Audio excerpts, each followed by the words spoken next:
ทีนี้รู้หรือยังว่าเกิดมาบนโลกนี้ทำไมมีหน้าที่มาทำอะไรที่บนโลกนี้ ลองไปอ่านดูคลิปก่อนๆดูนะ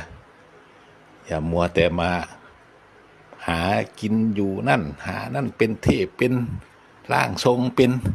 อะไร เจ้าพ่อเจ้าแม่เป็นเจ้าอะไร อยากเป็นนั่นอยากเป็นนี่ อยากเป็นครูบาอาจารย์ของเขาลองไปถามครูบาอาจารย์ดูว่าเขารู้หรือเปล่าว่าเกิดมาบนโลกนี้ทำไม ใครมาให้เกิด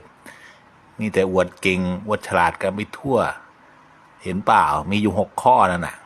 มีอะไรมั่งเขาไม่ได้มาเพื่อมาดับทุกข์มาดับอะไรดับขันธ์ห้าไปพิจารณาดูใหม่ขอให้รู้ว่าตัวเองเกิดมาบนโลกนี้อะไรแล้วก็จะทำหน้าที่ให้ถูกไม่ใช่มาหาอยู่หากินมาแย่งผัวแย่งเมียมาทะเลาะเบาะแวงซึ่งกันและกันหน้าที่ของตนเองก็มี